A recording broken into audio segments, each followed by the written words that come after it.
Hey guys, Steven here, Fanatic Perspective. We are back. It's been a little while. I know it's been a lot of stuff going on, but the Longhorns have kicked off spring practice 2026.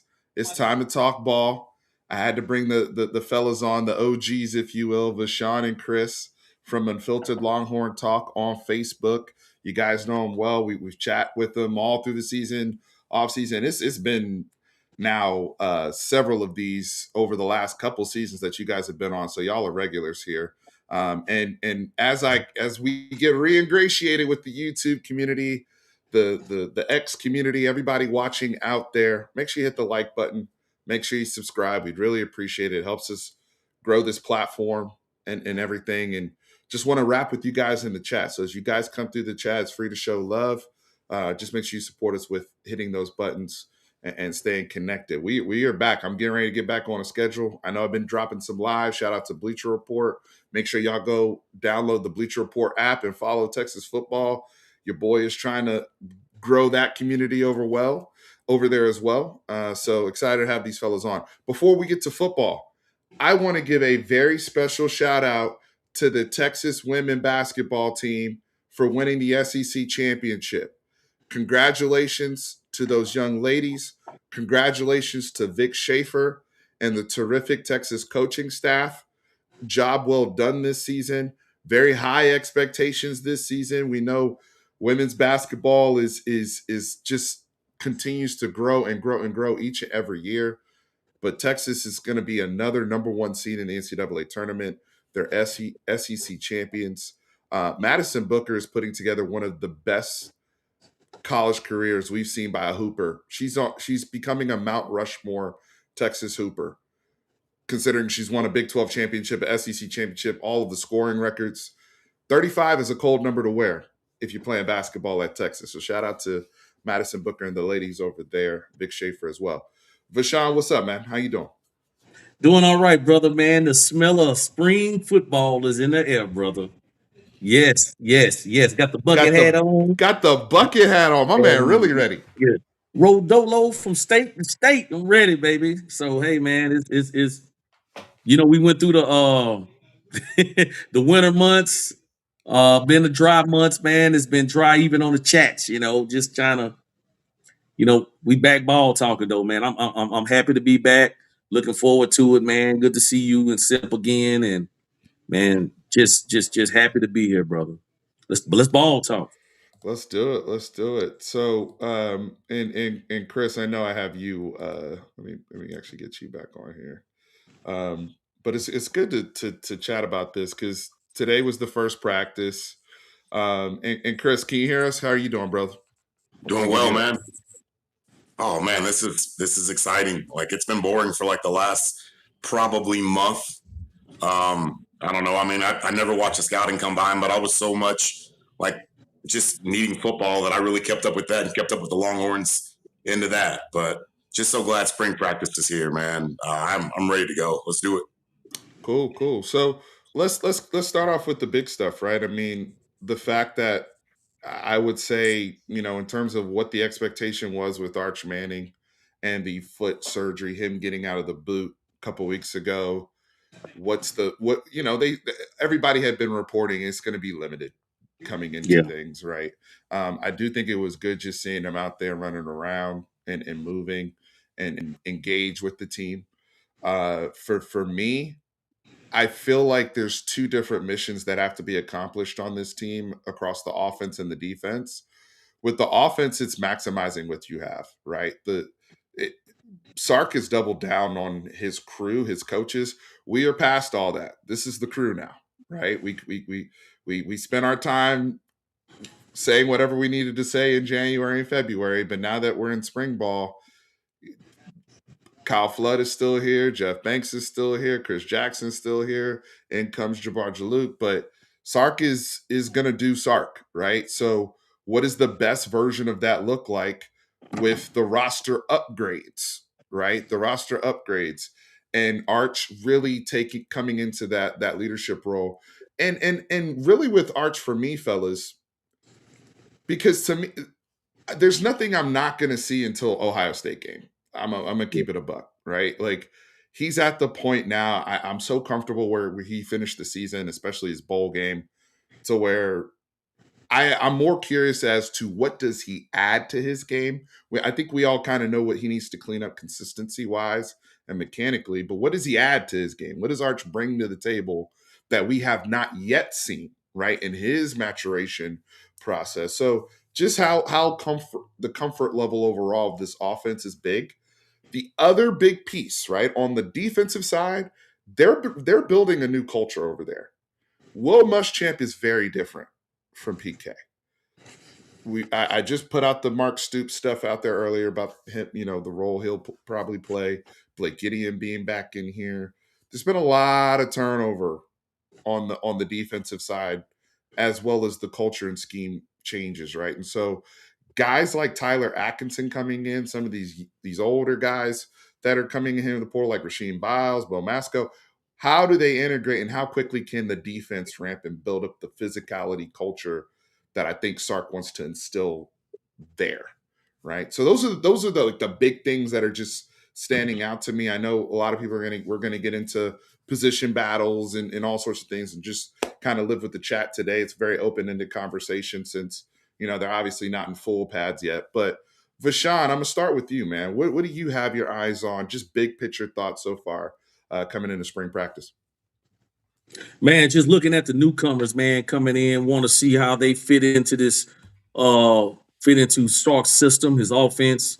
The beauty of what we have so far is we got a quarterback that's been there, 4 years now? What is Archer? 4 years. 4 years. That's kind of weird to say, man. And he's already got a year starting under his belt, 13 games, whatever you want to call it. But I want to see the chemistry. I know he's out right now with the foot injury. I want to see how he builds his chemistry with Cam Coleman, the tight end from Michigan State. Of course, from what I gathered, the inline tight end from Michigan State is going to be more of a blocking tight end, but you still want to have that chemistry. And then, of course, with the new, he got 2 new guys in the backfield. He got Raleek Brown, he got Smothers. He got some Ferraris back there. He got some. I like to say we got 2 Jaden Blues back there, which with better hands, and Blue can catch, though. Don't get it twisted, but maybe, let me say it this way. 2 Jaden Blues that hold on to the ball security. Better. Yeah, ball security. There we go. Yeah, that's the one. That's the one. Jaden wasn't known for dropping. I actually made some pretty athletic catches, honestly, but yes, he did. The ball security did. and strength with his hands, right? Yeah. Strong hands. Yeah. So, just now that we got a lot of expectations, we had expectations last year, but last year Arch was more of a prospect. This year, he's expected to be the leader, bona fide leader. So I want to see how he makes the transition from prospect, big time prospect, number 1 overall pick, expectations, all of that, to being, hey man, I'm going to be the leader of this team. And I think we saw that at the end of the year, in my opinion. We saw that against Arkansas. Arkansas has a weak defense. Okay, did you turn around against A&M with a great defense? You saw them leaders against A&M. And then we already know what he did against Michigan. He put his on his backpack. He said, hey, man, I'm Superman. You seen him on the sideline after we given up kick return yardage simp. He was like, dang, what I got to do, And he just put us on his back and he continued to keep rolling. So I'm excited. We do this every year, guys, but we got a reason to. 6 years. I was thinking this the other day, and I'm going to ask the group. Potentially, and I'm talking about potential guys, I count 4 first rounders. Number 1, Arch. Number 2, Gooseby. Number 3, Cam Coleman. Number 4, Colin Simmons. And not any order. Because I think Colin Simmons might be Arch, Colin Simmons, and then, you can say Cam and Gooseby after that. 4 first rounders, guys. Now, you want to throw in Browse. You want to talk about Masco. You can throw all of those guys in there. But I'm just saying 4 bona fide first rounders on this team. When was the last time Sark had that? Now, When's the last time Texas had that? Yeah, Texas had that. When was the last time we had that, guys? I don't know. It's been a minute. And yes, I agree with you. Somebody said don't sleep on Biles. Now I'm not sleeping on Biles. If you want to say a possible, Biles is a possible. If you want to throw Masco in there, I don't know. You want to throw somebody else in there, we can make Jelani McDonald would be my sleeper. But man, this team is talented. I know y'all saying, man, you're shooting up some Kool-Aid for Sean early in the year. Hey man, it's the spring, it's the first thing. But I'm throwing some facts out there. These guys are 4 bona fide first rounders. The point I'm making is, man, it's no excuse, Steve, for Sark this year. You got more talent than most of the teams you playing, brother. Seriously, you got some talent out there. And now we got a coach of the defense, and that's what I'm gonna start calling Muschamp, the coach of the defense. You got what you wanted. You blame PK. Hey, you got your coach of the defense, brother. He makes all the calls. He hires. Muschamp hires all of his staff support. Sark don't have to do that for him. CDC don't have to do that for him. Muschamp say, hey, I want this guy as my safety coach. I want this guy as my linebacker coach. I want this guy. Muschamp, to my understanding, the difference between Muschamp and PK, because I was a PK fan, is Muschamp can go out there and look at a defensive back and say, this is the guy I want on my team, and he can go get him. This is the linebacker that I want. This is the D tackle that I want. So the point I'm making, bro, I think we got the pieces.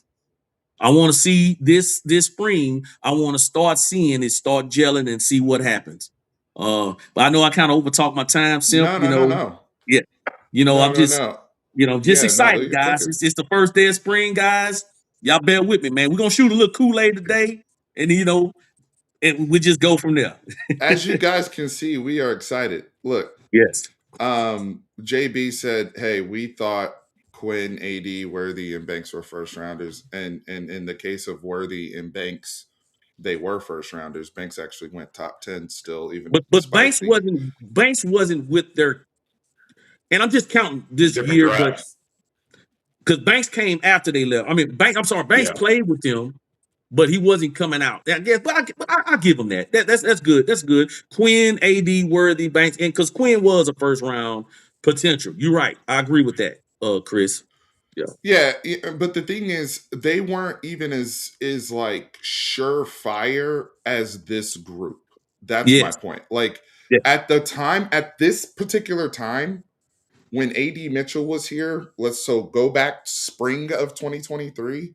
Mm-hmm. We weren't putting a first round tag on AD Mitchell, respectfully. We weren't. Yeah. Right? He was coming in. He had a great playoff reputation at Georgia, but he hadn't. The question was, could he produce with a full menu and all those things?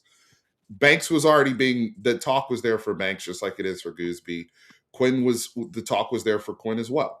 And obviously the injury concerns and whatnot, and Worthy had produced. But to be fair, I want to throw some gas on what Vashawn just said before I go to Chris on what he's excited about. Okay. It's not just 4 first rounders, guys. I think there are 4 top 15 guys. Let's keep it a buck. We've had first rounders recently under Steve Sarkisian, but we've only had 2 top 10 guys, and it's Bijan and Kelvin Banks. Bijan went 8th to Atlanta, I think, and then Kelvin Banks went 9th to the Saints. We haven't had top 5 picks, right? Like you can make an that we have 3 of the top 5. Mm-hmm. I'm betting whatever money I have that Arch Manning will be the number 1 pick in the 2027 draft. I truly believe Colin Simmons has the ability to be the number 1 edge in the 2027 draft, which probably means he'll be a top 3 pick. And Trevor Gooseby is probably going to be, I know there's competition out there and some guys that are going to come up, but Trevor Gooseby right now was even being talked about potentially being a first round pick in this draft. He had first round grades. That's correct. He did. So And then Cam Coleman, who really only sits in a tier behind Jeremiah Smith in terms of receiver grades and prospects. Now the NFL is going to get to see him actually run a real route tree. He's actually he's actually going to get to do more to validate his position, but that's a guy that has been creme de la creme, highly regarded, just physical tools alone, first round receiver. And I know people are going to say, well, what about Rasheem Biles, Jelani McDonald? Those are guys that can bump up. But right now, let's even say that they end up in the second round the way Alfred Collins did or Andrew Makuba. That's just if we're being conservative. Yeah. In my opinion. And obviously people staying healthy. So Yeah. I'm just throwing a little gas out there because I don't even think it's ridiculous to say that if you look at any current standing right now, I know things change. Yeah. The way the draft looked for 2026 a year ago versus how it looks right now with the mocks is very different. I get that. But we're talking about real surefire guys that the NFL has been excited for years in terms of Arch and Colin Simmons in particular. Okay. So anyway, let me pass it over to Chris. Talk to me, man. What was big picture? What's on your mind? All right, I want to get to that, but before, what you were just saying about the four potential first round picks we have coming this year. Here's one thing I've noticed watching the combine this year, and compared to like even other years in the past. And this, when it comes to Trevor Goolsby, that kid's what 6'6", 6'7", 315, whatever he is. What we're not thinking about though is he's obviously gonna have a good year this year. If that has to happen for him to be considered, a top 10, 15 pick. But in my opinion, I think he's going to be the number one tackle because first off, that dude's like a power forward. Like he's doing like reverse dunks. Could probably do it. If we did a college football slam dunk contest, he's gonna finish in the top 2 or 3. So I think when the NFL guys see that guy run a 40-yard dash, let's say he runs a 4.8, if he runs like a tight end, and he does a good broad jump and vert and all of his tape. I think that's his workout's gonna be crazy. That's gonna, if a guy like Armand Mimbu and all these other guys that are having like freakish, combines are gonna, get drafted higher than they should. We have to say the same thing for our guy. Even like Charles Cross a few years ago going to Seattle, who was a previous basketball player, right? Yep. Like that's where the league has already gone to anyway. And on top of that, he plays with power. And the biggest thing that he has is his film. His level of nobody has seen more elite edge rushers than him. If you want to go with the totality of what he's seen the last year and a half in the SEC, matchup wise, straight. Everybody's in love right now with Buddy from A&M, Cassius Howe, right? Yeah. Cassius Howe right now, I think, is pretty much solidified. He will not only be a first rounder, but probably will go top 20. Depending on medical and all that. Trevor Goolsby had that boy tap out. Yep. Buddy went to the other side, ran to the other side. He ran to Barry the Baker's side. So that's what we're talking about here, right? Because you have to remember, the drafts are not created equal. The league, I'm going to tell you this right now because you're about to see some real funny business going on. The league has been waiting for this 2027 draft. And it's not just the quarterbacks.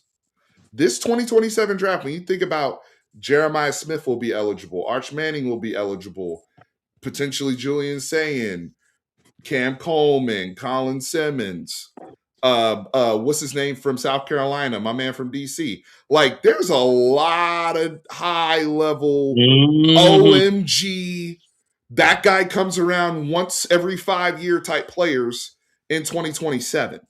So the league's been waiting on this. So I'm just saying, pay attention to behavior because you're about to see some crazy tanking going on, like unapologetic tanking going on in the NFL. It's gonna be like the NBA for this draft coming with AJ and Cam Boozer and all those guys. Anyway, go ahead, Chris. I'm sorry.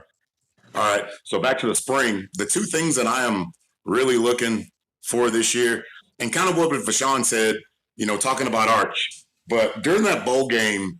Like, when I watch a game, I really watch a game. Like, I watch everything. I don't go to a sports bar and watch a game. I like watching games by myself unless I'm working and I have to watch it at work. I watch a game by myself because I like to see everything that's going on and the nuance and what the players are thinking and what they're saying to themselves on the sideline.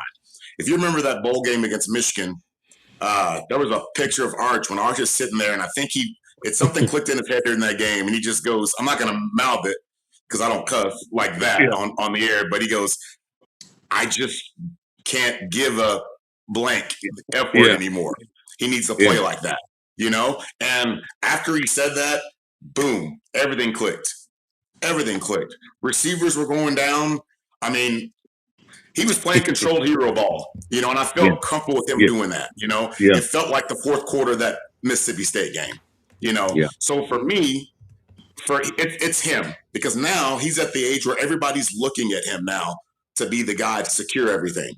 So what he needs to do is with these offense, with these receivers, he needs to do like what Vince Young did in 05. You know, get up in the morning with these receivers and go run routes. What Colt McCoy did in 2008 with picking up Brandon Collins at 6 a.m. every day and going and running routes, you know, so you can be that sharp. You know, he needs to do that. He needs to work on that short passing game big time, especially with these receivers, because you can get a lot of yak yards. Like, you can hit these guys, you know, all three zones with this offense, with the talent we have. Along with that, the thing that's big for me, and the biggest, because I think Arch is going to do it no matter what, but that offensive line. And I'm not talking about Gooseby, you know. I'm not even necessarily talking about, you know, Connor Robertson at center. Right now, Gooseby's out. Like, I want to see what these young guys can do, what the guys that are filling in. I want to see what left guard looks like. You know, we don't know if Seymour is going to be, if the West Kentucky kid's going to get in. Like, everybody that's here. Like, we got guys that have been here for 4 years. Like, I remember previous videos we were talking about how, you know, during the portal, we got all these guys coming in, and everybody was all happy. And I know, I guess people weren't happy with my B- because of the left guard grade. Honestly, even after Seymour, I'm feeling more comfortable because I know we've got guys that have been in here in this program since 2023, you know, and I'm going to believe in that. I'm going to give Kyle Flood, even though I hadn't given him his flowers in a long time. I mean, come on, man. Like, you got guys, you know, teams like Indiana, teams like, you know, there are teams all over that we see. Georgia, they have guys that have been on campus for years, you know, and they ended up having a guy that's been there for 4 years, 5 years. They end up starting, and, you know, they end up having a complete season. Why not us? Why not us? We're not in a situation now where we're having to, like, call in freshmen. We're not saying, hey, Mr. Turntine, you're up at left guard anymore. You know, but Chris, I mean, I'm gonna have to push back a little bit. I'm gonna push back just a smidge. I know this. Okay. I'm drinking Kool-Aid too. I'm excited. I don't know if I'm willing to just outright give Kyle Flood benefit of the doubt when it comes to the left guard position. I feel fine with the tackles. I feel fine with some of the development coming. I think we'll go into, depending on some players we're going to talk about, because we're going to do a little segment here of, you know, some unsung guys that need to step up. But just in general, it was such a hole last year, and it's still a question mark right now in terms of, you know, sure things. I mean, even Brandon Baker going to right guard is not a sure thing, right? It's not like set it and forget it. I'm not concerned. I think he's a good player, and I think he can do it. But I have questions when it comes to coaching on the interior. It just is what it is until I see differently. They struggled way too much for my liking. Now, I think that they have so much talent and mismatches on the outside that some of the stuff may not matter as much. We won't feel it as much. But when we get into the big games, and it may not even come up in like it may be something where we only really notice it versus an Ohio State or an LSU. Like, it may only be like 2 games because we're going to be so explosive running the ball and all those things, and Arch's, you know, development to kind of just hide some of this stuff. But I have questions. I don't know how physical they're going to be, or if it was such an issue. Like, it took them weeks until they got to the combination they needed to get to. It took them too long.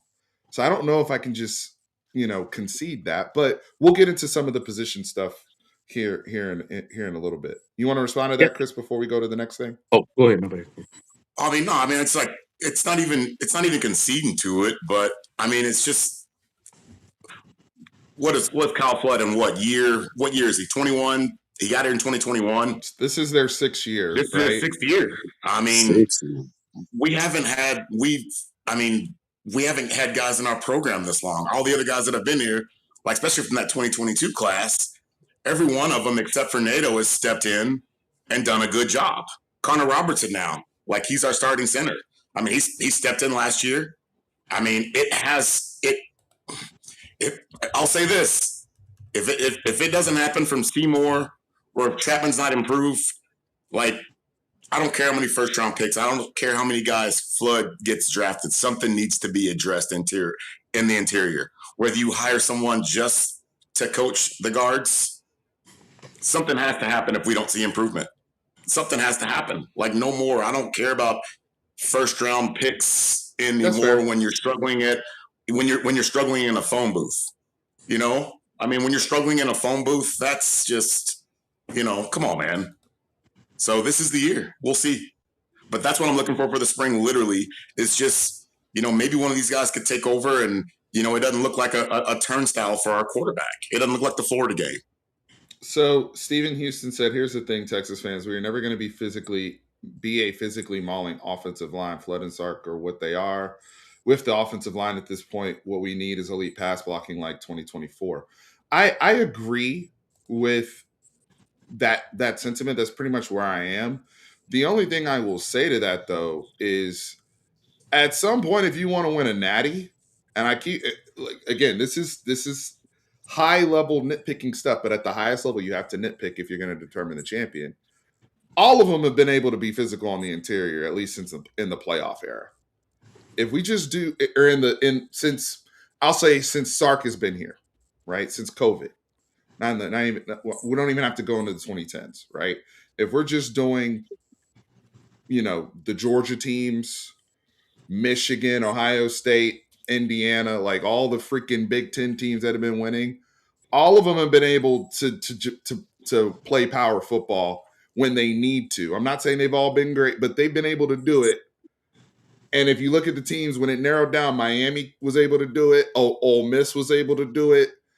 It was a common denominator, right? And so I think Arch, again, hides a lot of things with his legs and being just helping us be more proficient in the red zone. But when we get to a playoff game that deep in the season, yeah, we're going to need the physicality. You just need to, right? Let's move forward and get even more granular with the team, right? So Vashon, I'll actually go to you first because I kind of told you I cheated a little bit and I told y'all my guys already. But who are some guys that are not starters today? But guys, whether they can either be incoming freshmen or even whoever, but guys that are not entrenched. Don't go over here picking Ryan Wingo or Arch Manning or whoever. But who needs to have a big spring? Who needs to have a big spring, in your opinion, for their role in 2026 and maybe their role moving forward in the program that's not currently a starter? Maybe one guy from offense and one guy from defense that you're paying close attention to. Man, I keep going back and forth. I'm going to first start with I'm going to change my pick. I know I told y'all somebody else earlier. But because we're thin, we don't have the depth. We're very good at linebacker, but we don't have the depth like we had before because we lost LaFau and a few others. But I'm going to go with Tyler Atkinson. I think we're going to need him. I'm not saying he's going to start, but I believe that young man, right now, they're already saying he got an NFL work ethic. I think he's trained by Derek Johnson as well. Body looks great too, by the way. His body, man, I saw the picture of him, man. Bigger than I thought he would be at this point. Yeah, he is, man. And I'm a big fan of guys that, that got the work ethic, man, that go with the mindset, because that tells me a lot about a player. You come there with a 3-out mentality. I'm coming in here, I'm fixing to handle business. They say he approaches the game with a business-like approach. We heard that about Kelvin Banks when he first got on campus. They was like, Kelvin Banks, he come in with a work. He has a mentality of a pro already. So I'm hearing that about him, man, and I think he's going to play early, man, and he's gonna be needy because I know One of the linebackers is out right now. Ty Anthony's out right now. So he's gonna get some snaps in the spring. And I like Browse. And Muschamp's system is a linebacker friendly system. You know, it was like that at Georgia. It's a linebacker friendly system. And I think he's going to be counted on. And on the offense, I'm going back and forth with Raleek Brown and Nick Townsend, but I'm gonna lean more toward Nick Townsend, and because I think that Don't you consider Raleek at least a co-starter with yeah, Hollywood? Yeah, Like yeah, 1A, 1B. Not to one A, one A. not to blow Yeah, up no, your no, no. ship or anything. That's exactly, you know, and exactly. So, but if we're just, so I guess I'm gonna think about somebody else that's not gonna start. Let me go there. Let me go there. And I don't want to take none of you guys stuff, but No, go ahead. the kid we got from Michigan State, Masunas? Masunas. Hear me out.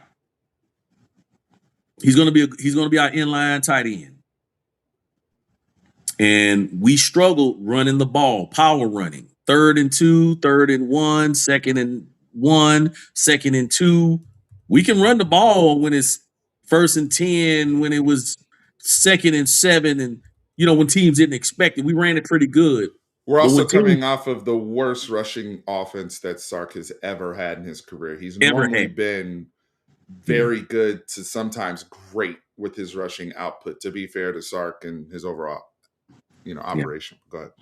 Yeah. So I think is it Masunas? That's how you pronounce it. Mm-hmm. I think when he's we're great blocker. When you put him out there, bro, he's gonna be like another left tackle or a right tackle. I'm sorry, let me go with right tackle. I think he's gonna help us get to the edge, and we got speed at running back. If you give them guys the edge, they gone. Smothers, Raleek Brown, wide, when we run that wide zone, guys, and if you don't have the linebackers that can get out there, or if you can't set the edge, I think Masunas them going to open up. And look, Nick Townsend can block. I was impressed with Nick Townsend against A&M. He can block. So I think that's who I'm going to go as a sleeper guy. I think, is he going to have a bunch of catches? And no, he's not. And anybody's like, oh yeah, no, he's not. He's not that type of guy. But I think he's going to be better at inline blocking than we had in the last few years, because we've been missing that. We've been missing that. They struggled as a group. They struggled, brother. They struggled. So when we go to that 12 personnel that Sark loves, him and Nick Townsend, I think, going to be key pieces to running the ball. And then, hey, we sneak out there and hit him in the flat. I think somebody was asking me a question, are we going to, like we had with JT Sanders hitting, JT Sanders was good over the seams, especially against cover 3, zone coverage. But I think that was a lot to do more with Quinn finding his tight ends, looking for his tight ends, looking for Gunnerham. And I think Arch, as the year went on, Arch started looking more for the tight ends because he started going through his progressions and finding the tight ends. Other than that, Arch was like a 1-read, 2-read guy at the beginning of the season. If you had to call the tight end number for him to look for him. And then, but I think as the year progressed, Arch started looking like, oh, okay, yeah, let me, and we started seeing him hitting the tight end later on in the year. So I think the tight end will play a big more part of this season. But again, that'll be my 2 sleepers right there. Tyler Atkinson, because I think we're going to need him, because we're going to need the depth. And then I think Masunas as the other tight end. Chris, you want to go next? Let me get him off of the. Unless you want me to. Nah, go ahead. I'll go. All right. I got 2. My 2 are on offense. Obviously, we know what Raleek and Hollywood potentially bring to us. But when I'm looking at big time, and obviously I've said in previous times here, Sark needs to commit to the run. We don't need to be pass happy. We need to commit to the run. And when we're talking about schemes and stuff, and I've heard some stuff on here, people talking about, in the chat talking about his power blocking and blowing guys off the line of scrimmage. When I see this team, I look at like what the 49ers, what Shano's done over the last, 4, 5, 6 years with his running game. I mean, they're not blowing guys off the line. It's basically scheme. It's inside zone, outside zone, same thing, duo, same thing Sark's trying to do. All right. But in saying that, I think the third guy that we hadn't really talked about yet is that freshman running back, Derek Cooper, him being the change-up guy to what Smothers and Brown can do. I mean, we have to be versatile. We can't just line up in 11 personnel because how awesome our receivers are, even though we may line up in that a lot. We're obviously going to line up in some 12 personnel because of the tight ends, how well they both block. But I mean, also, I think the pony package, the 20 personnel is going to be big. And I think, obviously, you're going to see Raleek and Smothers out there together. But I really want to see what we look like with Raleek and the freshman, or Smothers and the freshman running back together. I mean, that's big. We hadn't been able to run inside zone in a while. And I know those guys can do it, but I'm still getting thoughts of 2023 with Cedric Baxter at times when it looked good before he got hurt. I mean, I want to get to more of that. And my person on defense, I'm really looking at this guy. You guys might project him to start, but the way he looked last year and the way he's been since he's been injured, in my eyes, he's not a starter yet. But I think this new coaching staff is going to help him out a lot. And that's Derek Williams. We almost lost him. That guy was about to go to Tulane. And that shocked everybody. I remember me and Vashon were talking, just being shocked on that was his only major offer was Tulane. How guys just falling out. We've been talking on that guy's name. That guy came back from ACL surgery. He got hurt in Texas OU 2024, and then he was back in the spring. That's probably way too early. Again, we've rushed guys. Guys have wanted to get on the field. I love competition, and you don't want to see a guy come on, and take your spot. So you want to rush back. Like, I commend that, but, And we said he'd be limited last year, too. Yeah. And he was, physically. Not that he missed like a whole bunch of time or anything, but he was going to be limited. And he was. Yeah, I mean, so he's another year removed from that. Gideon being back helps for sure, but I think, if I'm not mistaken, Jaluk was a big piece of, turning that around, right? Getting him familiar with Coach Muschamp, and also just the need, right? I mean, a familiar face back there. Yes, he was originally a Gideon guy as a recruit before and played under him, but just getting him back with the loss of Michael Taft, right? Going to the NFL and the youth that's in the safety room. We got a lot of talent back there, but not a lot of guys have as many snaps under their belt as Derek Williams does. So I think it's not only critical, Chris, for him to have a big spring, but to really kind of him and Jelani just take over is that leadership and the vocalness from them. That I'm really looking for from that, especially from Derek. Real quick. Who's your best five, Simp? I don't care about position in the secondary. In the secondary? Yeah. I got Cade. I got Grayson. I got Bo Moscow. I got Jelani. And man, honestly, no Derek? That's what I'm thinking. I mean, it could be Derek, but I mean, it's we tough. just don't. It's tough. It's tough. But what's going to help Derek, man? What's going to help Derek is that Muschamp is back, and we actually have a defensive coordinator that's going to be able to tie his front to his back. I think that's big as anything. Nothing against PK, like Vashon said. You got two of PK's biggest fans on here. Like we all. When everybody was there, some people we know that always talk mess about PK name, and we always defended them. But one thing that you can say though is they always had to bring somebody to tie in. Put things together. Man, today Muschamp was yelling at defensive backs today. Like he was coaching them up. We never saw PK doing that. Yeah. I mean, it's just Muschamp can cook. He can coach all positions. I give him that. Yeah. Yeah. So who's your five? You want to throw Derek Williams in there? I want to hear Steve. Let's throw Derek. I want to hear Steve's five. Who your five? It don't matter. I don't care about position. Give me your best five DBs and chat y'all too.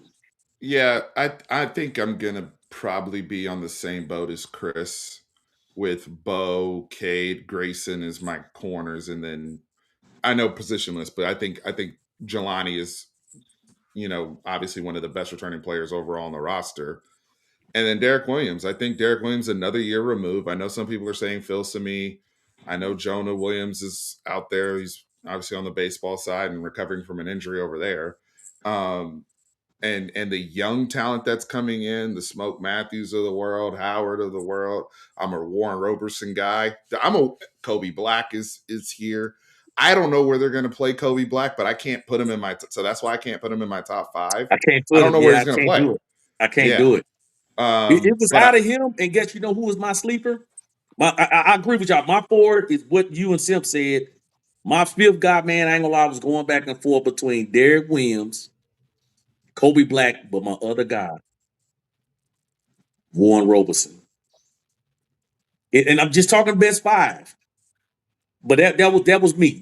Jonah would probably be there if he picked football. But Jonah, with the baseball, we don't know. I mean, we don't know how he's going to come out of baseball.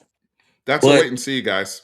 Yes. Just not for y'all know that, but like just for the conversation, right? Like Jonah's outstanding until then. I do think so. I do. We do need to announce some news from Justin Wells that he dropped 2 hours ago about Justice Terry and Ty Anthony Smith being out for the whole spring.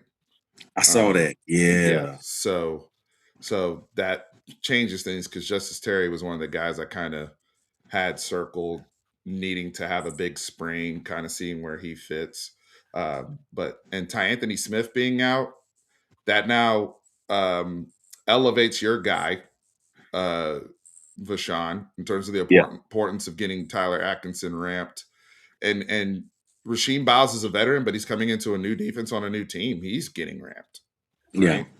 So linebacker is now we gotta zoom in on linebacker in terms of who's practicing, right? And what does that whole room look like, and some of the younger guys and some of the mix of the younger guys and the incoming veterans coming in. But Justin Wells had reported a couple hours ago that Justice Terry and Ty Anthony Smith are out for the spring, but should be full go and ready for summer workouts as well as fall camp.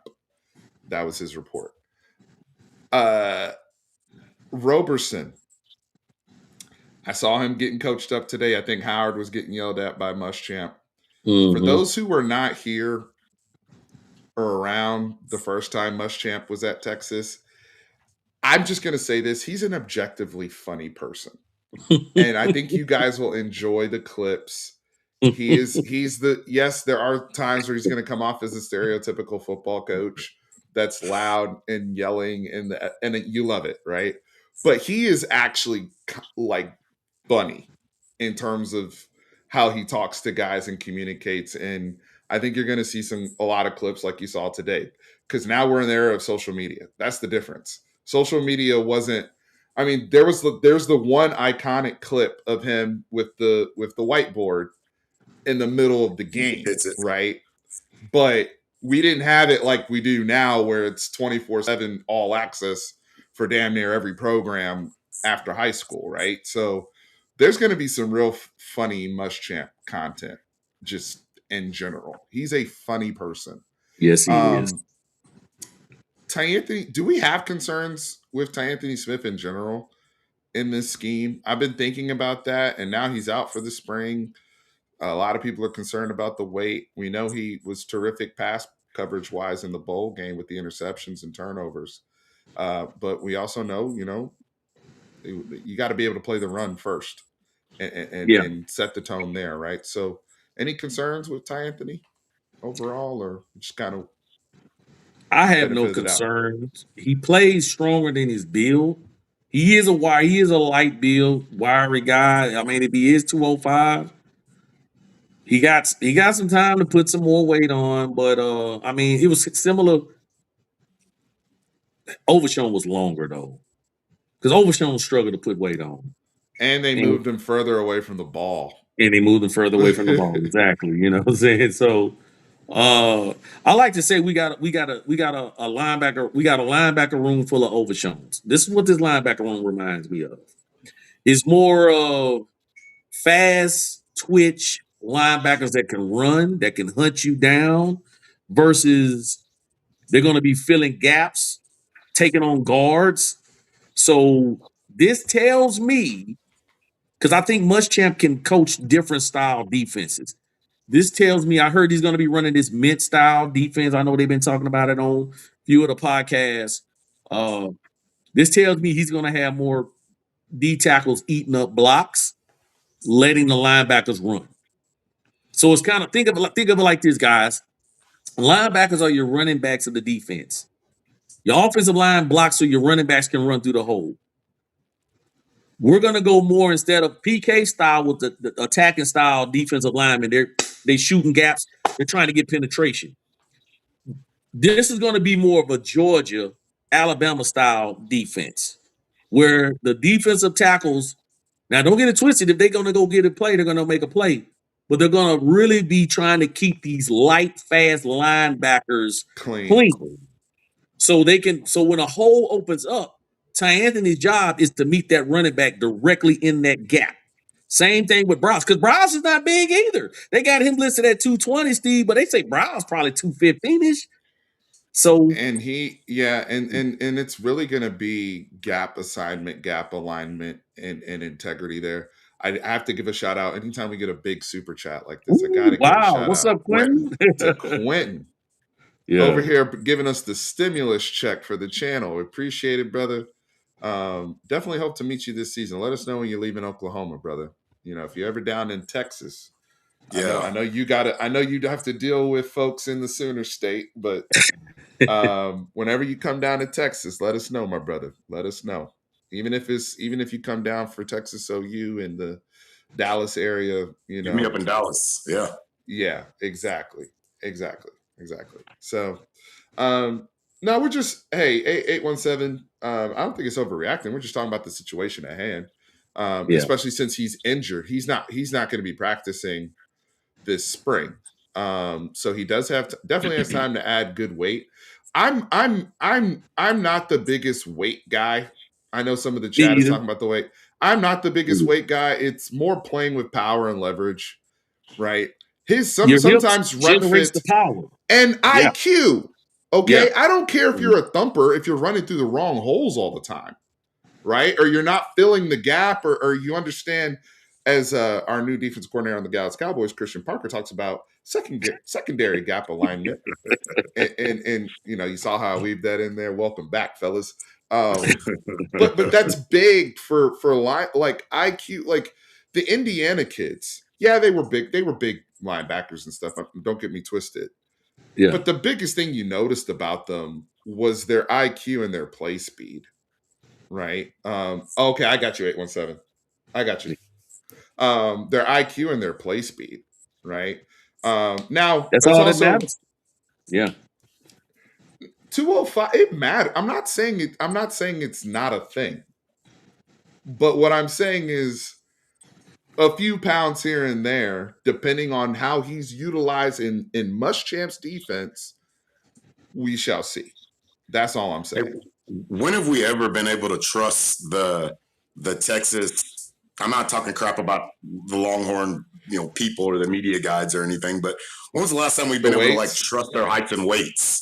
Like we can never trust their heights and weights. I wouldn't react over 205 pounds it's probably in March. Wrong. It's probably wrong. Like I thought, remember they told us Colt McCoy was 6'3" the whole time. They told us Overshawn was 6'4". Remember Wardell Mack was listed at 217 last year? Y'all remember that? When it first came out, Wardell Mack, we were like, dang, Wardell Mack, they put on some weight. Yeah, and then he ended up, that's a typo. He's 187. We're sorry. Yeah. What was Ty Anthony's weight last season? He was like what did he play at the whole season last year? He was between 210 and 215. I remember. And I thought he got up to 218 at one time. Yep. I think it was, he was 216. That's right. He was 216. King Kunta, thank you, sir. You went right where I was going to go. Yeah. So folks, if by September, right? Because none of this matters fully, especially for him, since he's not even practicing anymore. By September, if he's around that weight, is everybody fine? Right? If he's just the same weight as he was, but he's hopefully smarter, playing in a better scheme for him, and Yeah. physically stronger, then we should be good, right? Can I say this, Steve? Somebody find me some film where he got knocked backwards. I'll wait. I watched Ty Anthony. He never goes backwards. When he hits you, he puts you down. And I've seen him run up on some guards for his little bitty size. Like Steve said, the power comes from your hips. It comes from your legs. It comes from your leverage. He plays with good balance. He plays with good hips, and he generates power when he hits the guys. I've seen big dudes at 230, 245 get knocked back, get knocked on their butt because they don't have the power or they generate the power. Ty Anthony poor will be just technique. fine. Or poor technique, exactly. Ty Anthony will be just fine. I'm serious, guys. Go look at the film. Go watch. Just go back and watch him. He's always going forward when he hits you. Bevo That's it. said Florida game. Hey, my brother in Christ, everybody got their ass whooped in the Florida game. Yeah. That was physical BTA. I don't care how we ended the game because Arch and Wingo and them are real ones, and tried to scrap at the end, and we made it respectable. But let's not get it twisted. Florida came out there to start that game and was pushing everybody around on both sides of the ball. On both sides, yeah, we got pushed On around both sides. So you're right. Yeah. You're right. Yeah. But that was a whole team issue. Okay. And one of the reasons why we're here now with the feedback that Jaluk has given, the feedback that we'll ultimately get from Mark Stoops, who, regardless of how you felt about Mark Stoops at Kentucky, his team was good at what? Phone booth football, being tough as hell. And they took us to overtime with, like, how many NFL players did they have? Right? And they were physical. So the feedback is very present. That's one thing I give Sark credit for, is he's sat these guys down. I've heard this direct, that what do we need to change? What did y'all see specifically around physicality with this football team? What did y'all see that y'all took advantage of in those SEC games? One guy, I want to transition to offense because I know this is good defensive talk, and this is a focus we will have on this channel all spring around these defensive conversations. Want to end my quick point on Warren Roberson, because I was going to do Justice Terry before the news. I love Warren Roberson getting cussed out by Muschamp already. It's on brand. He's our knucklehead back there. But one thing I know about Warren Roberson, I saw it in the Georgia game and I saw it in the Michigan game. That kid's a football player, especially on defense. He's going to be physical. He's going to be hands-on man, and he can run with guys. Yeah, the ball skills need to come. The awareness needs to come.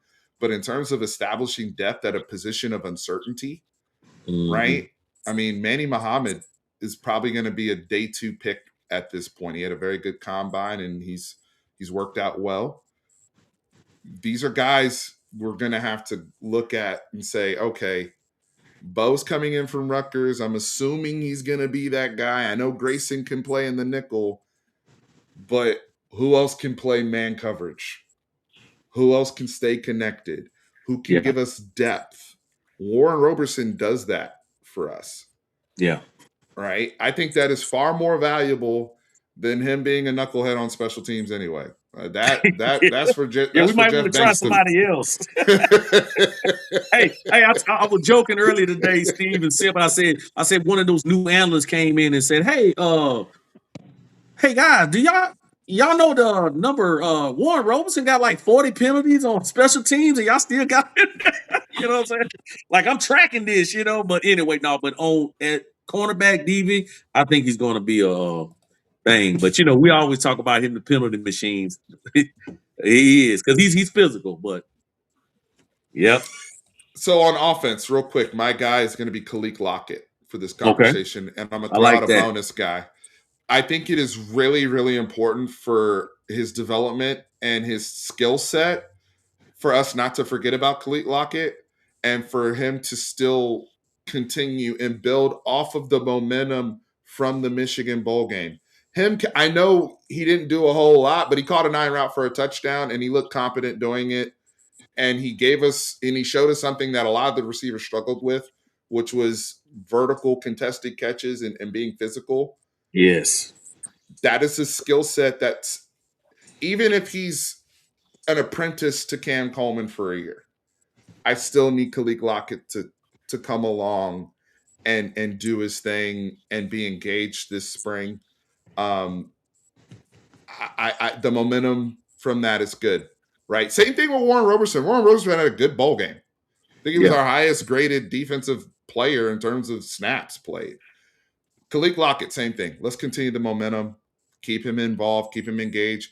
There are times where he can be on the field together with Cam Coleman. Because again, I think a lot of fans and people in general, I'm not talking about Texas, I'm talking about national media, because Cam Coleman's a big national player, in terms of the hype around him. I think people still have in their mind that Cam Coleman is a go route guy and can catch some passes. I think we will see he's willing to show how complete of a receiver he is, given the quarterback play as well as the scheme. And with that being said, that means you got more options versatility wise. If he kicks over and lines up in the slot, or we play bunch and we have two receivers like himself out there with him and Lockett, let's take advantage. The more we can do with these matchups and taking advantage of these weapons, the better. One other guy that I think needs to have a big spring. When I say needs to, this is more second year type guys, right? Because the freshmen are getting their feet wet. Now, I think Tyler Atkinson and Jermaine Bishop are going to be a big deal pretty quick for us, regardless of whether there's pressure on them or not. But I think there is pressure now on Michael Terry. And I know he is not, in the 2 deep or 3 deep for the running backs. We've talked about Derek. We've talked about Hollywood. We've talked about Raleigh. Michael Terry gives us something unique in two different aspects. A, the physicality and his size. He's 227, I think, is what he You might weighed well say in. he's 230, Steve. You could give him the 3 pounds, bro. Might as well say he's 230, right? He's one honey bun away from 230. So. We know that Coach Jaluk went out of his way and fought to keep him in his room exclusively as a running back. Yeah.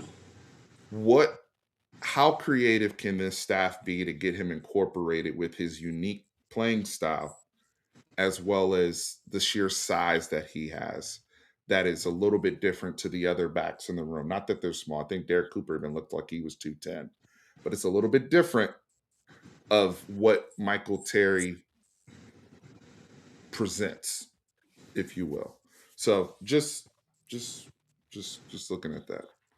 Okay. Somebody said Michael Terry is a future linebacker. Dang, he just went opposite of what I said. Hey, I'm just saying. I think it's a big spring for him to at least show that he can do something. I'm starting to lean that way, Steve. When I seen him today, I looked at that dude and I said, "Ooh, that dude look like an edge or an outside linebacker." Muschamp wanted to flip him when he got here. Steve, I went down a rabbit hole today of Pro Bowl NFL edges that were great linebackers. I mean, great running backs in high school, or good running backs. Michael Parsons, very good running back. Terrell Suggs, running back. I think Derek Johnson. Did Derek Johnson play running back in high school, Sam? I'm not sure, but I was thinking Jerry Hughes from TCU that played for Buffalo Bills was a great running back in high school. And y'all hear me out, guys. Hear me out. I want to see Michael Terry succeed, and I think he's going to. One thing I like about Michael Terry is he seems to be engaged. He'll do what we need to do. That's what you need, the mindset. You need a mindset to say, hey, man, wherever y'all need, kind of like Niblett. A lot of people, Niblett is trade. I mean, he's a porter bait. Niblett hung around, and guess what? We wouldn't have 9 wins if it wasn't for Niblett last year. Real talk. Thank God Niblett didn't transfer. But the point I'm making is Terry, to me, could be, like you said, he could be that power back, Steve, or he could be our next Jermichael Finley. Or he could be a bona fide edge, because those feet that he has, we know he got the feet. Because I saw, I mean, he was a 5-star coming out of San Antonio. Look at the way he cut. He has the feet, he has the balance. Look at the length of his arms. A guy with feet like he has and the size he has, man, you got to find somewhere to put him on that field. I don't care where it is. So Yeah, I think I don't care where it is either. I just want to find a home, like I just want to find a home. I'm where he like can you, be bro. effective. I think he Yep, can help this football team in 2026, even if it's in a limited capacity, even if it's starting just with special teams. I exactly. mean, you're gonna have a big guy out there running around, Yeah. whether it's either side, whether it's blocking for somebody or hitting people. Like, there's something, because I think to this question here by Ed B. Shout out to Ed B. Like, I don't know if he has physicality as a runner. I think I know where you're going with that, right? In Yeah. terms of that vibe, like, some guys that are 230 don't necessarily run the biggest. They may even run more upright, and it's not always a bad thing. I mean, Derrick Yeah. Henry is the greatest example of that, right? As big as he is, Derrick Henry runs more upright like a traditional Eric Dickerson Yeah. than he does just going head down behind his pads. It's kind of a reason why Derrick Henry's had such a long football career, is his running style. Yes. So I think Michael Terry probably favors more of a style like that than anything else. But just trying to find a home for him. Very talented player. And this goes into where we want to kind of wrap up, right? Is big picture again. Steve Sarkisian's mentality with this roster and lessons learned from 2025. Hey, we're going to go a little bit smaller in numbers and more concentrated in our spending. So anybody that is on the roster getting NIL, you need to be contributing in some form or fashion, even if it's in a role where we see you developing into a potential starter or key player for us in 2027. That's why I like the reps that these quarterbacks are getting right now, while Arch is still chilling. Diabell out there throwing to first team guys, KJ Lacey throwing to first team. Like, they're getting real work early on with Arch out. And I think that, and somebody said, well, Cam Coleman's getting all these nice looking passes. Credit to the young boys over in the quarterback room holding it down, making sure that we're looking competent in our throw game. So things like that to consider. But with that point, Vashawn, I know you have a hard stop here coming up, but want to be respectful of that. And shout out to the super chat, DOC Wisner. What it do? Is that my man Derek Wisner? How we looking? How's our boy looking over at Florida State, man? Is that Unc? I think this is Unc, but we'll see. I know some people's names have changed. But Vashawn, let me get to you, man, with your final takeaways and just everything else you're looking forward to as we progress, eventually get into pads and other things you'll be paying attention to throughout the spring. Man, look, just for the spring, like I said, we don't have well, I'm gonna take it a long way. We don't have I think the Western Kentucky guy would have been a big get in this if we'd have had him here for the spring, but also finding a 6th and 7th lineman. Or a 6th and 7th lineman. We got some guys that Chapman. We got some guys, Connor, who's that? We got a new guy, Siani. I want to see how these guys get in there and start gelling. Siani played in the ACC. He didn't. He's probably facing the best pass rushers at practice that he's ever seen in his life. Let's face it, he's facing a first round, and I will also say Lance Jackson going to be another first rounder when it's all said and done. So, and then he's facing first round talent, second round talent all throughout practice. I think it's going to be key to get him up to speed coming in the SEC play. But I also want to go with this take too. Are we expecting Lance Jackson to be a starter this year opposite of Colin Simmons? What are I mean, I will say this. Who's the opposite starting edge? I think they wanted Baby Bosa, but Baby Bosa hadn't taken the horn. He hadn't taken it. Kind of like Neto. Vasic has not taken the bull by the horns. I think they wanted him, but I ain't gonna lie to you. I'm gonna go with him, Sim. I'm gonna go with him. Now, unless you go 3-eye, Justice Terry. I'm sorry, Sam. Go ahead. No, that's what I was saying. You go ahead, but it depends on how we line up. That's what I was saying. The other person, go ahead. Yo, keep doing what you're doing, Terry. That's what I was going to tell you. But if we go traditional 4-down line where you got 2 D tackles, 2, 3 I'm techs, or thinking whatever like the case. especially second, third down, it's an obvious passing down, right? And I need 2 edges on the field. I understand where Chris is coming from. That more often than not, we might be lining up like that on first down pretty consistently, especially when you factor in the usage of Zion or Ian at nose, right? And then really kind of transitioning more to that mode. But in obvious passing downs, I feel like it's Lance and Colin as my primary go get them. Go get it. I think so. And the only thing Lance got to work on is just that zone read. Boy, Georgia tore him up in that zone read. But he was a freshman. They tore him up in that zone read. That's just keys. Just get your keys. Yeah. And look, they did the same thing to Colin Simmons his freshman year, and he come back and he was on the money with it. You know, he read it sometimes. But getting back to what I was talking about, man, some things. I want to see this offensive line. I want to see this 6 and 7 offensive line.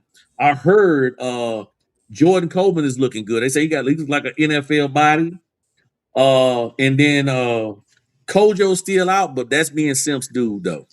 Because Kojo would have been the right tackle last year. You think so? Over Baker? I think he was trending that way before he got hurt. I think he was trending that way.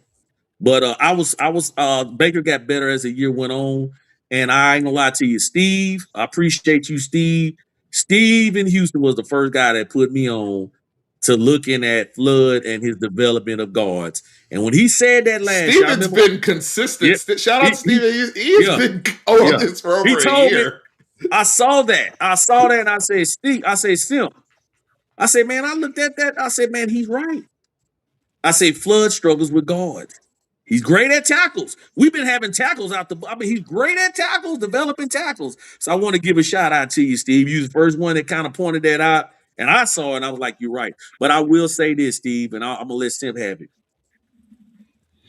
Arch got his butt kicked, beat up, bloodied, hammered the first 8 games of the season last year. I'm a stock guy. That's going to play dividends. Hear me out, Steve and Simp. Arch learned how to play in a muddy pocket last year. When Quinn, and I hate to compare him to Quinn had to have a clean pocket to throw. And he had a lot of always had a better run game, too. He did. And he had a better run game. He had a clean pocket. Arch had to learn how to play in a muddy pocket. One of my guys I like to watch is the film guy. He was showing clip after clip after clip with Arch making throws with people in his face, and he was getting frustrated. He was like, guys, can't y'all just keep this man clean and make a doggone a clean pocket? If we can keep Arch, at least give him 2-3 seconds, man, Arch, he might not even know how to act back there. You know what I'm saying? If the pocket's so clean. But I think him learning how to play with a muddy pocket, it's just only going to make him a better dog. And I think we're going to see the dog come out of Arch because we seen it at the end of the season last year. And I think, like Sim said, that he learned how to put the team on his back. He learned how that leadership. And I'm going to remind y'all, in 2009, we did not have a running game. We didn't have a good running game. 2009, and we went to a national championship with a short passing game and a Colt McCoy running quarterback. And Colt put us on his back. I'm not saying that's what we're going to do. And guess what we had? Muschamp was the defensive coordinator. I'm not saying that could happen, but I'm just saying, remember, we had no running game, but I think we will have a better running game than we had in 2009 because we got 2 go-getter running backs. So, other than that, man, I think that's going to pay dividends for us. What you got, Simp? In closing for me, basically, it's going to be on the offensive line. But like what we're talking about Kojo earlier on and the Kojo Brandon Baker situation, I think in that situation, I think Flood would have had no choice. The way Kojo was looking, he'd have had no choice but to put the best 5 on the field. And maybe it would have been Kojo at guard and Baker at tackle. You know, I think that could have been one of his things because we were wondering, why didn't you guys go in the portal? Why didn't you bring the Oregon guy? Emmanuel Prigno. Like, what were we doing? But what I'm looking at right now in the spring, kind of like what I said earlier on, man, we're not going to be cute and talk about outside the receivers or the running backs or anything like that. Man, like you were saying, I'm worried about that offensive line, man. I want to see what these young guys are doing. Nick Brooks at this time had really began to step up and show guys, and that was a true freshman. All right. What are the Coleman twins doing? What's Jaden Chapman doing? Coleman's going to have to fill that area, especially with the Seymour questions. Not a whole lot of competition there. Guys like Nate Kibble, like all these guys that we had in the incubator gone. Like, and I know he redshirted at A&M last year. Like, this is a big time in spring. I'm glad you're highlighting that, Chris. But yeah, man. But it's Jaden Chapman too. It is Jaden Chapman. Like Kojo, as much as we love Kojo, that's an ACL injury. We've talked about ACL injuries to Texas players. We don't need to rush these guys, so let them take their time. Yeah. But, man, a guy like Jaden Chapman, he could come in. He could do so well to where Seymour comes in. I mean, this is your chance to play. Like, both guard positions are open. Even though we got Brandon Baker playing right guard, if you want to get on the field, Jaden Chapman, this is your chance, man. I mean, seize it. Show them guys. Make it co-starters if you have to. I like it. Yep. Well, we will have our eye on that, especially as it gets the O-line. I really don't start getting. I mean, I know they'll report who went work in what group, but to me, I don't start really looking at it until pads come on in the first scrimmage. Yeah. And then what were the results of inside drill, especially on the goal line? That's when I start really figuring out. Because when they went 1 for 7 last year, I was like, wait a second. That don't sound good, bro.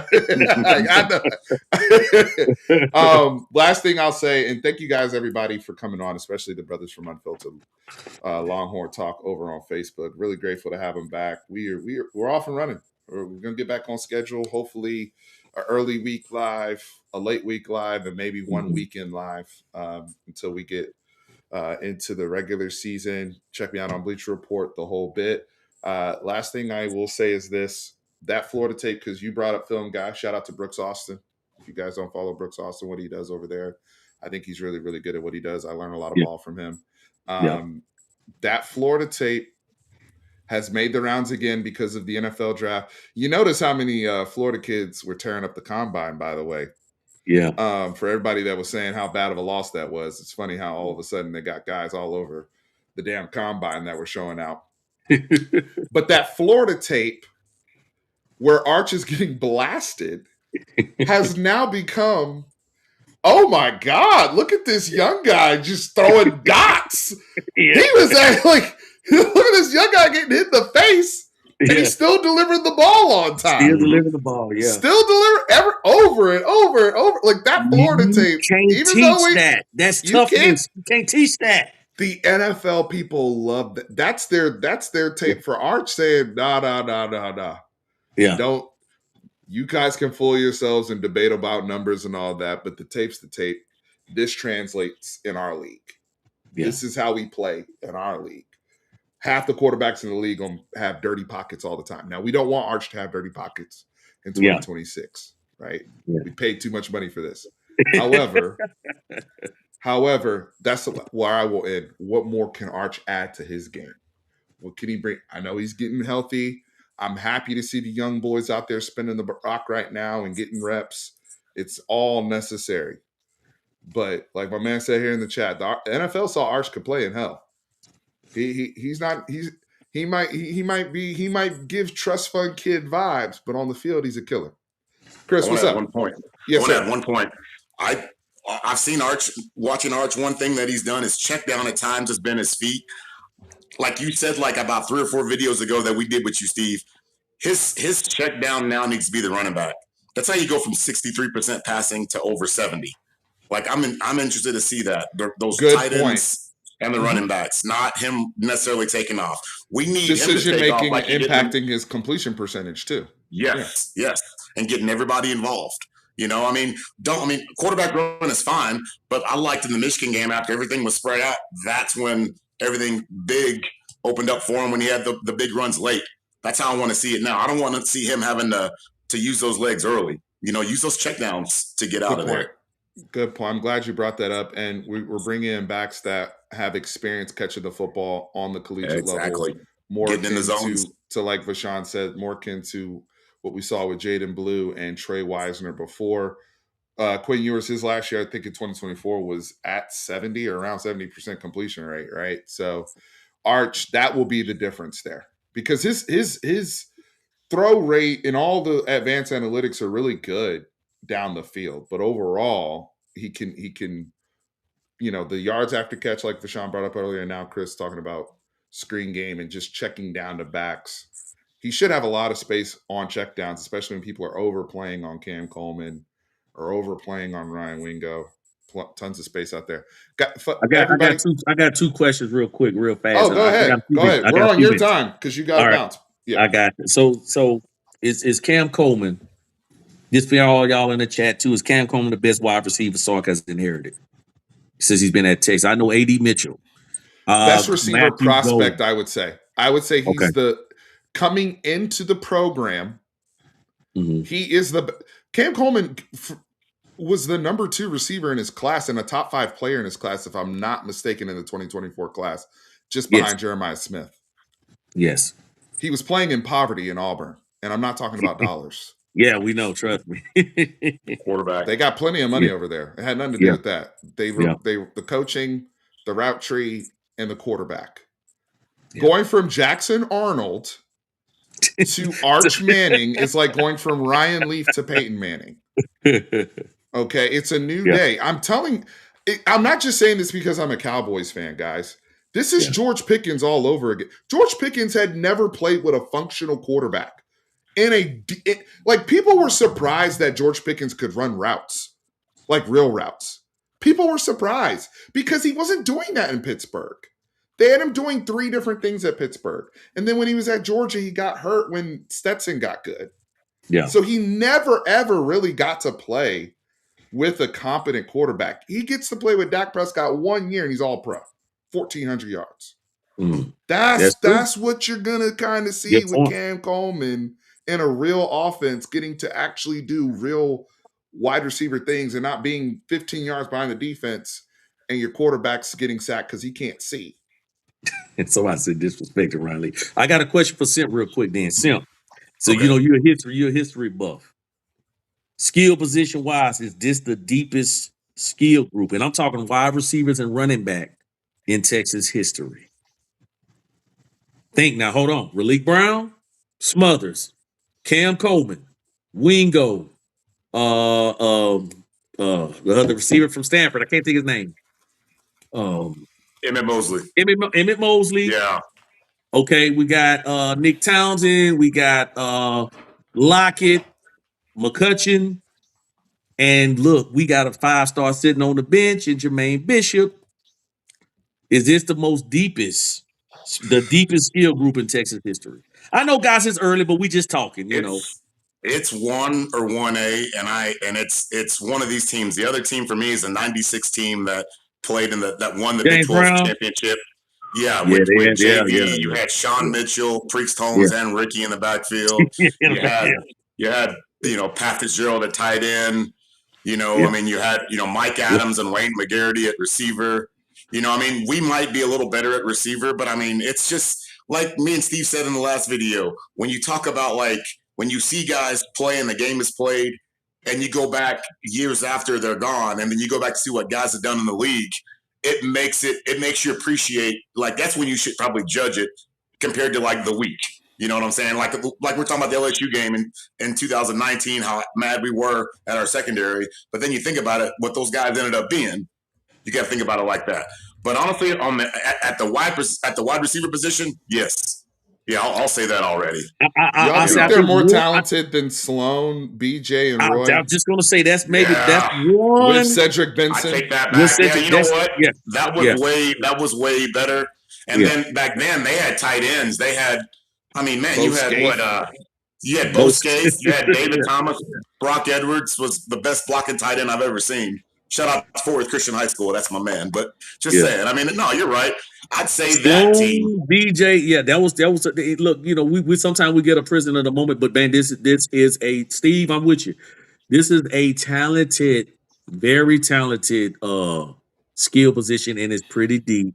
I just had to think about it for a minute today when I was thinking that question, man, and I'm like, I think what? 2023 Texas is aging well.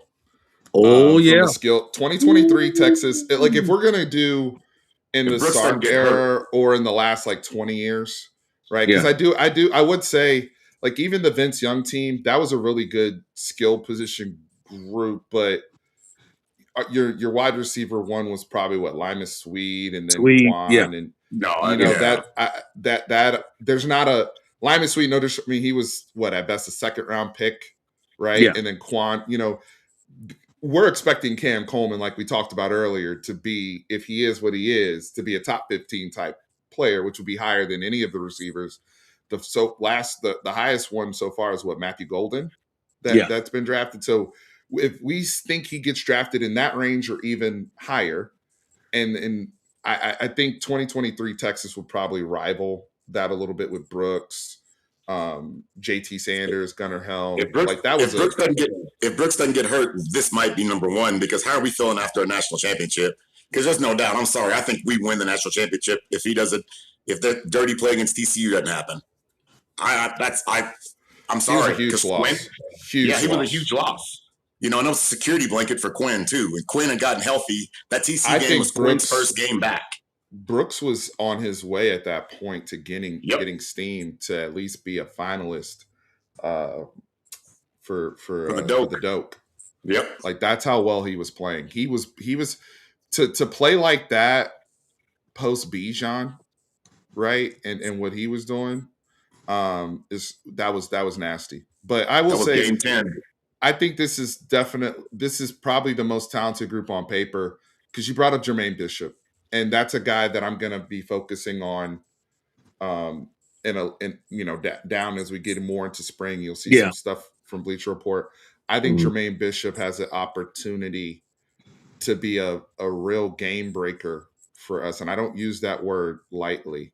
I'm not saying he's going to put up a whole bunch of stats, but in terms of a threat on the field that tilts the defense, that can get to a chess piece that Miami had with Tony, right? With Malachi Tony. I'm not saying he's not gonna get the same volume that Malachi Tony got, but in terms of the way that he leverages his leverage against the defense, especially with a Cam Coleman and a Wingo and all these guys on the field, that's somebody I'm paying very, very close attention to.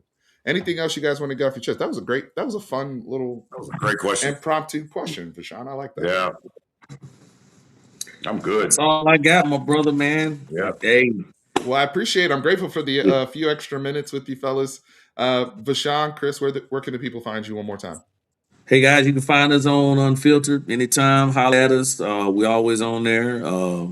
You know, just shoot me a text on Facebook, or you know, holler at me, man. We always want a ball talk. Absolutely. Yeah. Well, we appreciate y'all. Hit that like button. It's free to show love. We are back up, and yeah, more to come. Spring ball is here. I'll let you guys know probably in a couple weeks or so if I will physically be at the spring game. We are going to have a spring game. So, yes. you know, we will be able to inspect the tree, as they say in, you know, on the church side of the house. We're going to inspect the fruit on the tree with our own eyes. Okay. Yes. So no more. So we don't have to worry about lies as much this go around. We'll be able to see some things with our own eyes, but happy to be back. Thank you to everybody in the chat. Cameron, watch the replay. We all good. Guys, remember, horns always up. Hook 'em. Hook 'em. Hook 'em.